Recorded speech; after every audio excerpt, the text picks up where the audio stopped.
Thank you, Brian.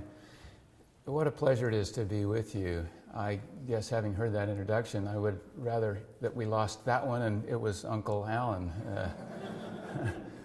Uncle Russ was how Brother Osgothorpe was introduced this morning. What a pleasure to be back at BYU Hawaii. I gave a devotional here. Margaret tells me it was 17 years ago. I don't count that way, but it was a while ago. And things, there's a spirit here that's the same. It's wonderful. There's a devotion to the kingdom and to each other, to unity and diversity that continues in this place. And it's through struggles and other kinds of growing pains that I'm hearing, growing and becoming even better. And so what a pleasure to be here and to greet an old friend, Max Checketts. I saw him and we did some collaboration when he was at BYU Idaho, and to be here with colleagues that I just deeply admire and love, Bob Quinn and Russ Osgothorpe and Lee Perry, and to meet new friends. So it's just a delight to be with you. I'd like to share with you a journey that I've been on for the last, I was going to say 6 years. This is actually something that started when I became a faculty member at BYU, but the more recent journey is something that happened after I returned from being a mission president, and they were trying to figure out how to make lemonade out of lemons. What do you do with an old has-been administrator who's now been on a mission and been out of the classroom for 15 years? And so Dave Fwetton, the director of the Faculty Center, asked if I would serve as associate director and work on faith and learning on campus. What does that look like? It's actually an assignment I had given him when I asked him 15 years before to be the director of the Faculty Center when I was academic vice president. And he said, "Alan, we still don't have it right. Come and help us." So it's turnabout is fair play, I guess. But as we started talking to faculty, it became really clear that a number of them really believe in the mission of BYU. But it's hard to figure out how to do that. What I'd like to do is just give you a little snippet of some context around BYU's mission, some key themes out of that mission, have you connect that to key themes at BYU Hawaii, and then try to talk to you about, so here are real questions, honest questions that faculty members at BYU at least have. See if we can tap into what some of your questions are about doing this here. And then let me just share with you this journey. There's a bunch of learning from students and faculty at BYU, things they've been trying, and see how it applies. So that's my goal with you today. Let me just share very briefly. Brigham Young establishes Brigham Young Academy in 1875, right as the heart of secularization of higher education was going on in America. He sent a team around the world to Europe, to back east in the United States, and said, we've got to teach every subject with the Spirit. We've got to have Scripture study inculcated at BYU. We've got to get in the way of what has become the trend. Almost every elite university and college in the United States started as a Christian college, and between 1870 and 1920, they were secularized. Essentially, religion was taken out of higher education. You can't really understand science if you have to worry about whether it was God or angels that did that, or you can't teach Darwinism if you're going to have the religionists always contradicting you. It's a deeper story that we don't have time to get into, but really an interesting thing that BYU was established to counter the removal of religion from higher education. J. Reuben Clark, in his charted course of church education, a talk many of you may have read, said in 1938, we don't just teach ethics. We teach spiritual truth directly with testimony. We need to stay in harmony with prophets in the gospel. Let's do that directly. It's, again, another reminder. We talk church language as we're teaching biology, as we're teaching chemistry, as we're teaching law, whatever it is. We don't sneak up on students. We talk about truth and we talk about the language of the Scriptures. and of the brethren. President Kimball came to BYU in 1967 and talked about climbing the hills ahead and looking ahead to another century, and said there are two things that we need.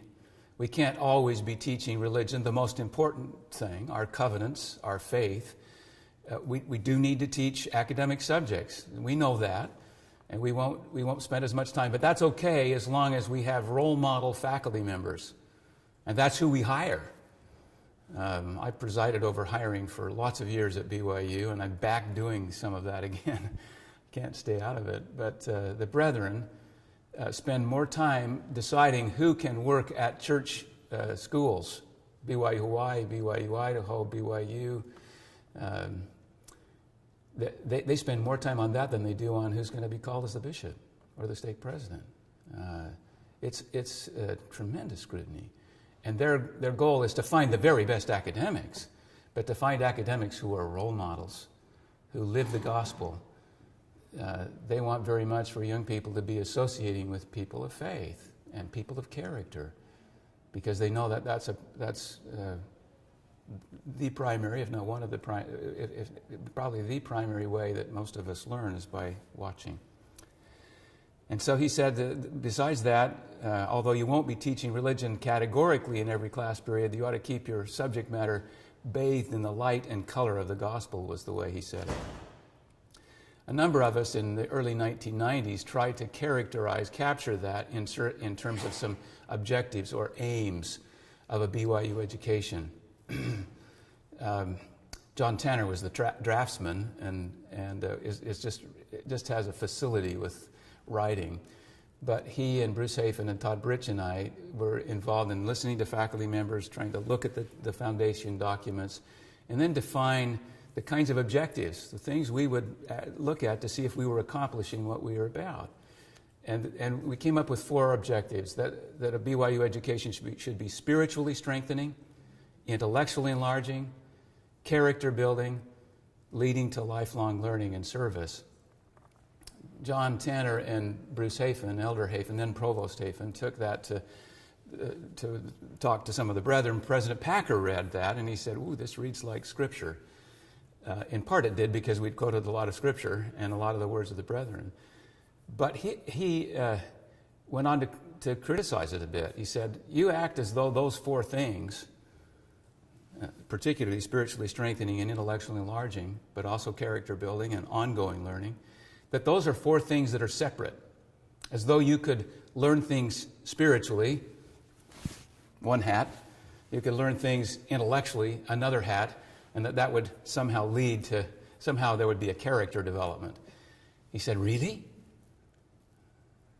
Wouldn't you learn a lot more if you were learning by the Spirit, with the Spirit? Wouldn't you learn a lot more if you were trying to keep the commandments so that the Spirit could be with you, and that would build your character, and your character would have something to do with the way you practiced your field? Why don't you write this so that those are all integrated, so that you can't read any one of those sections without paying attention to the others?" Well, it's hard to talk about those 4 things without separating them a bit. But sometime when you get a chance, you might want to read the aims of a BYU education. It's online. But basically, we act as though you could learn at church and then come to school and learn separately academic topics, and we don't think about how those come together. We try to wear 2 hats rather than one hat. And the themes here suggest you got to do it together if you want to have the very best kind of education, the kind that BYU Hawaii is about, the kind that BYU Provo is about. So those are the themes, but very hard to practice. As we did then we looked at the Higher Education Research Institute study, is what HARI stands for, down in the lower left-hand corner. About every 3 years, UCLA group surveys across the country, and there are 420 some odd institutions that are private, public, various kinds of religious colleges. There are about 40,000 faculty members who respond, and here are just two questions, just to show you the difference between BYU faculty and other faculty. To what extent do you believe that this institution should develop students' moral character? Look at the number of the percentage at BYU who say that should happen. Catholic colleges, Protestant colleges, and private universities. BYU is a private university, but very different than other universities, and even different than Christian colleges, and that they should foster the student's spiritual development. Look at BYU. Somebody said, what were those other 11% at BYU thinking about? Yeah. But BYU is as different from the Christian colleges, the small liberal arts colleges, as they are from private universities. And if we'd asked, should facilitate religious faith, that would be off the scale. Spirituality is a cold word for meaning, and some people mean religion, but it's a way for people to talk about something broader than just rational academic work. So BYU faculty, and I would argue the same would be true here, probably more so, but are off the scale in terms of desire to integrate faith and learning. Now I want you to look at some very honest questions around campus. I'm inspired by the aims, the mission of BYU, but how do I get started? What does that look like? I haven't been trained. That wasn't what I learned in my PhD program.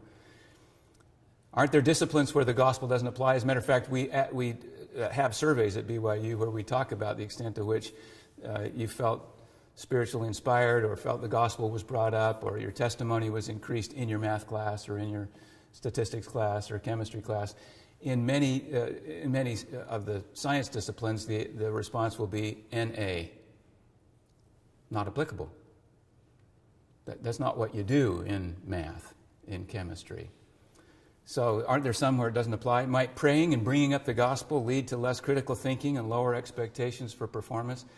Sorry, Russ, but this is the way they really say it. Won't it feel like a Sunday school class? Yeah, no, that won't be real academic stuff, will it? If we have a hymn, if we talk about the gospel. I already have too much content to cover. How will I find time to bring up the gospel ideas? Matter of fact, there was a faculty member we were reading George Marsden, who was the historian of the secularization of higher education. He's just remarkable. And we were reading that book together with a number of faculty. And one of the faculty in this seminar was from the law school. He is taking it on the chin. He is defending, maybe one of the few in the United States who's talking about gay and lesbian marriages and what the law would teach, and what he's seeing from social science research, and defending that you could have a law that would favor heterosexual couples. He's on everybody's panel as the one weird outlier. And so he's somebody who cares deeply about faith and learning and integrating that into scholarship. But here was his question as he was reading the book with us. Wow. Yeah, I really want to do that in my class, but I don't have time. They've got to learn the law here, and you got to get them ready for the bar, and there just isn't time to bring the gospel in. And I said, so you think the gospel gets in the way of learning, is that it? Oh, I don't want to say that, but that's what I just said, isn't it? That hurts, but yeah. Well, so talk to each other for just a minute about what your real questions are about integrating faith and learning. Do you have any here? Are they like these? Just spend a minute, will you? Talk to each other about whether you have questions like those. Specifically point out that was necessary in the creation. It's a great question, yeah. What are you referring to? What did you? Well, and that's part of the issue. Is what does it mean to fulfill this mission? Does it mean I have to say there's a Mormon math? That there's somehow a Mormon way to do math, or the biology, the life sciences? That's part of the question that some are asking here is, I have to bring in gospel content. Is that true? Or could it be about learning with the Spirit, is what Brigham Young challenged Carl G. Mazur, as he said, go set BYU Academy up there Is it about inviting the Lord's Spirit? How do we study the life sciences so that we say we're doing it within the context of faith? Does it mean we have to integrate that with what have the brethren taught about evolution? Do we talk about controversial issues? Do we talk about gay and lesbian unions and parenting when we're in social sciences and family science? And do we bring those kinds of things in? Those are the kinds of questions I think faculty are asking. Is it first about integrating the gospel with whatever my topic is, and then are there some disciplines that it's harder to do that in, or that this doesn't apply? Well, we didn't seem to find there's about math, business, and social science and education, and none of them seem to have a problem. So felt like you could find a way to bring it in. Yeah. Other comments? Questions? Please. I'm in sciences, so geology, so the subject of age of the earth, evolution, comes up all the time. Personally, I love it.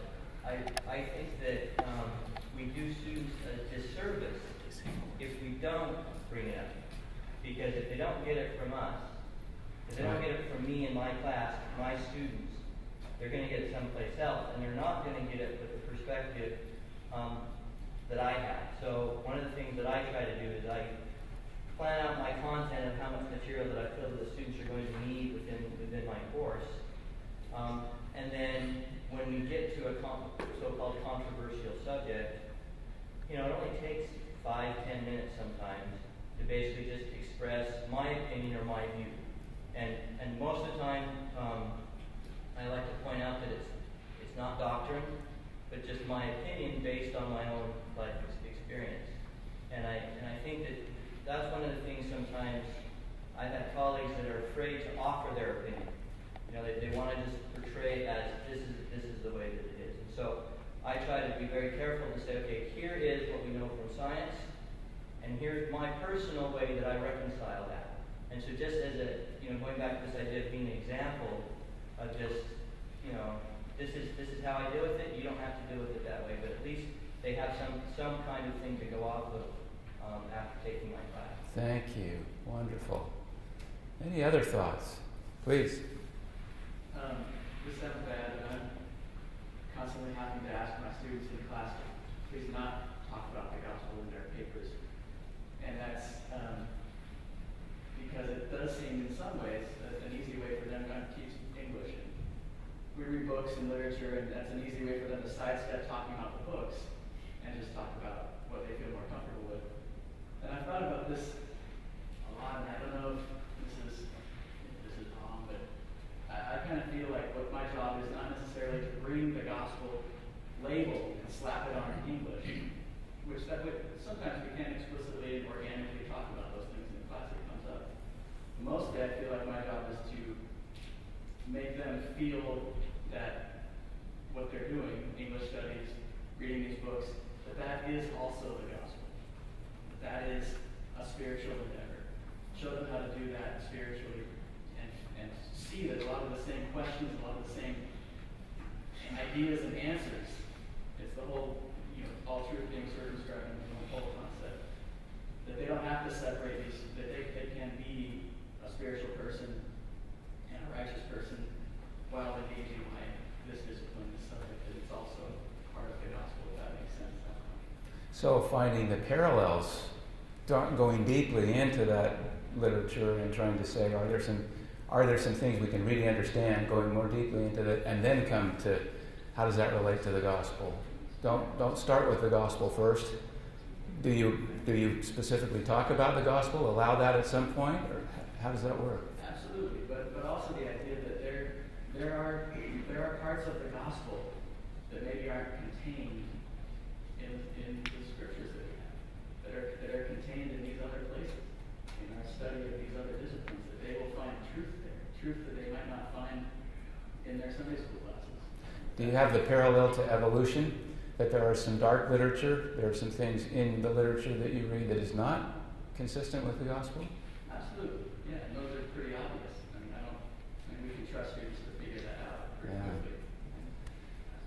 quickly. I have a colleague in humanities, George Handley, who went to Stanford for his undergraduate degree, and his professors, his Marxist professor, saw him coming. He knew he was a Mormon, didn't want him to go on a mission, and anytime George Handley would try to bring some religion into his papers, this professor would push back and say, I'm willing to let you talk about your perspective if you've understood them on their own terms.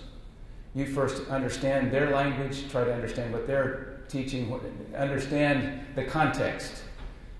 And then if you've done that, then you can come back and try a critique.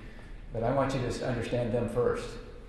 And he does that at BYU, but he also wants to say there's no end of, there's nothing we can't talk about if we start with, I know that God lives, the Book of Mormon is true, and that there are living prophets. Now, if we start with that and we hold on to the iron rod, then we can walk through lots of mists. Well, there's something about how do you do this? How much do you do it? Is it about content? Or is it enough to be a good person? And there are a number of our faculty who think, I'm a role model, I'm trying to live the gospel, I'm going to go and teach my subject, and as long as I'm a good person, then that'll rub off. Because I just have to teach computer science, I got to teach English, I got to get this done. Those are the kinds of questions about what is this about? What is the goal? How do you do it? So those led to some a set of studies that we've done. And some of them we started out doing ourselves, and then I discovered Bob Ridge, who teaches an applied social psychology. They learn how to do research for clients on campus, and they're undergraduates and graduate students. And we've done you can tell every year we've done at least one study with them. We've got another couple going on this semester, but where the students have helped us go out and survey other students. We've had focus groups. We've spent a lot of time talking to faculty. I started out by saying, okay, I want to find out. There's some who are saying there are some disciplines where you just don't do this. Well, let's look across all the disciplines. We looked at all of the student evaluations over the previous 5 years, and got the top 25% of faculty from the point of view of students who are the best at helping me learn a great deal, and there are 2 or 3 variables that we average together. And who were spiritually strengthening, and there were 2 or 3 variables from the student evaluations that we averaged together, and we looked at a correlation to say, well, does being spiritually strengthening get in the way of learning from the point of view of students? There's the plot, the scatter plot, spiritually strengthening on the left, and I learned a great deal at the bottom. It's a 0.7 correlation. Essentially, students are saying, I'm not saying what's causal, I'm just saying when students are feeling spiritually inspired, they also think they're learning a lot, and vice versa. They come together. Most of our students expect that that's what kind of an education they're going to get. They're unhappy when those don't come together somehow. When you talk about the age of the earth and you don't put it in context somehow of what they come believing. And maybe they believe stuff that hasn't been taught or that isn't church doctrine, but it's, yeah. Well, that's one thing that I like to do is I want students to come with whatever ideas that they have. Because there's a lot of, it's interesting, some of the ideas that students have, Yeah. And it's a big spectrum, and so I want students to come, and then it's interesting because I'll take, for instance, sometimes they'll come up with what they consider a spiritual explanation. And then I'll let them present that as a hypothesis. And then we actually use a scientific method to test it. And so and then it works out in the end that the students are doing their own thinking. And I'm not necessarily saying this is just how it is and we have to accept it. On the exam, they better have the correct answer. So I'm strict with that, but at the same time I see it as a way for students, again, to develop their own ideas of testimony and scholarship, so because they're going to face it again. And if we don't do it in the classroom, they're going to have problems in the future. Well done. And I want to come back to that, actually, as we get a little further along. Well, we then surveyed 1,200 students, a sample of 1,200 students, sophomores and juniors at BYU, and asked a number of questions that came out after. I'm ahead of myself a little bit. We actually got a sample of the highly rated faculty members and had focus groups with them. What is it you do? How do you think about this? How do you relate with your students? Got a bunch of hypotheses, and then surveyed students to check how do the students feel about these hypotheses from the highly rated faculty. Here's a statement. To what extent do you agree that every course at BYU should be both spiritually strengthening and intellectually enlarging? You can see about 72% of the students either strongly agree or agree with that. 18% some would agree. You've got 10% who may have questions like some of our faculty do. Really? Every subject? And some would agree with that. Well, maybe not math. Or whatever they might say. But most of our students expect that their courses will have a spiritual component somehow. What does that mean is still the question. And so we spent some time asking a couple of other questions. How important is it to you that classes be both intellectually and spiritually strengthening or enlarging? And how are we doing? The red bars show you how important. Almost 60% of our students say very important. And how well did BYU do? The light blue, about 35% of our students think we do very well. In other words, we do pretty well from the point of view of the students. We could do better. They think they miss it in a number of courses and think we could do more than we do. We then asked them what are the most important factors, and we had a number of hypotheses, as I say, from the highly rated faculty. What are the factors that lead to a professor being both spiritually strengthening and intellectually enlarging? Could we now, Chase, where are you? Let's hand out that. There we go. This is an eye test, unless you get a handout that I proposed or prepared for you. And what I want you to do is look at these kinds of things in light of our conversation about how do you be spiritually strengthening and intellectually enlarging. Is it content? Is it technique? Is it the characteristic of who the professor is? What is it? And the length of the bar suggests the mean. On a 7-point scale, here was the mean, the average on a 7-point scale from the point of view of students saying how important it was to them, these factors. I want you to just take a look at them for a minute. Look at the top 3 or 4, showing they believe in students' potential, being authentic and genuine, being a role model of living the gospel. Look at the bottom 3. A number of our faculty members, these are still things that are at least slightly important. They're more than neither important or unimportant, but sharing spiritual thoughts, devotional scriptures or hymns, continuing honest attempts at bringing in the gospel, even if awkward at times, being open to deviations from the lesson plan to address gospel topics or questions from the students. What do you see as you look through the top 3 or 4 and the bottom 3 or so? What kinds of things are students saying are most helpful?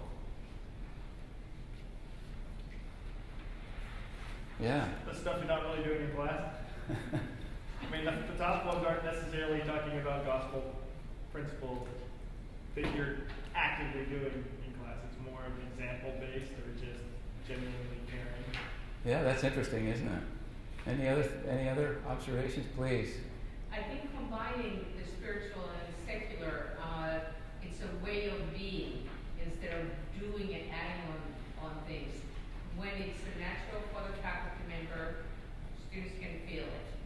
When you try to force it on them, they can also feel that. And so I think the responsibility is in us to live lives that it happens automatically. Part of it is the way I'm living my life. Is it who I am? Is something I think about and is integrated in me? Part of it's relational, isn't it? Yeah, Russ. One interesting thing is those first 3 do not take any more time. This is not about time. It's not about time delivering content. Yeah. Yeah. Can you? Are those things you could do in any class, in any discipline? It doesn't take more time. It's not what discipline you're in. This is stuff anybody could do. The students are. That's part of why the students are saying, yeah, we expect this to happen in every course. Look at some though.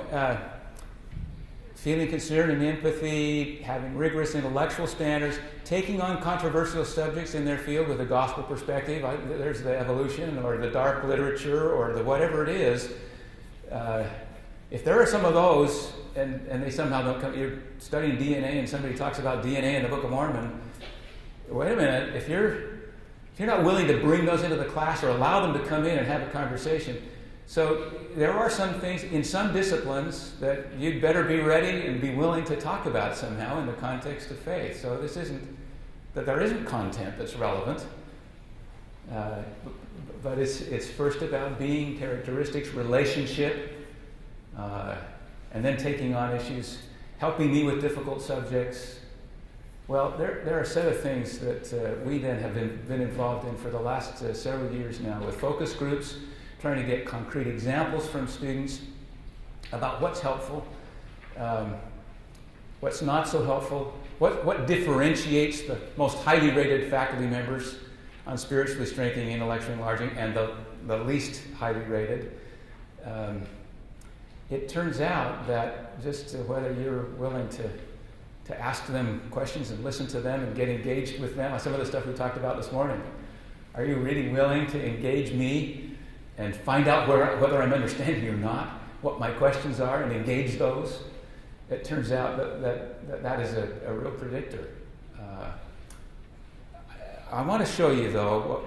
Yeah, please. I noticed it's really interesting is the lowest three are essentially what I would consider Sunday school methodology. And those are the lowest. So I'm actually surprised and impressed that the students don't want a Sunday school lesson in their They want to talk about real issues. They want to talk about it in the context of faith. They really want simple faith. This isn't just get complicated and tell me you're a new prophet.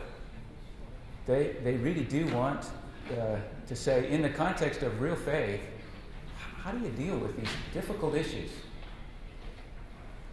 Could I have you now take a look, just as partners, or two or three of you, just take a minute and look at these, read through the rest of them, but ask yourself the question, how do they deal with our questions? We started down that road, but I want you to look at these questions. I just put them up again. And kind of look at those factors and say, okay, we just started saying, what about time, or what about different disciplines? But, I already have too much content. Would it be a Sunday school? Are these Sunday school kinds of things? Could you do a scriptural thought and not have it feel like, I see we're offending Russ when we say this. We have to be careful here. I just love the word Sunday school. As long as we're talking about Sunday school and spell it right, then actually, if you have students involved in the way that Russ was talking about this morning, then it won't feel like Sunday school where we're just saying, well, just read the scriptures and pray and go to church and it'll all work out. Now the students actually in a Sunday school class are coming in talking about their questions. It's actually, I think that's where it's going. Russ, you can correct me, but as I see it, that's exactly where we're trying to get Sunday school to go, and the youth are doing that better than the adults right now. So, would you take just a minute to see if these answer any more of the questions that you saw?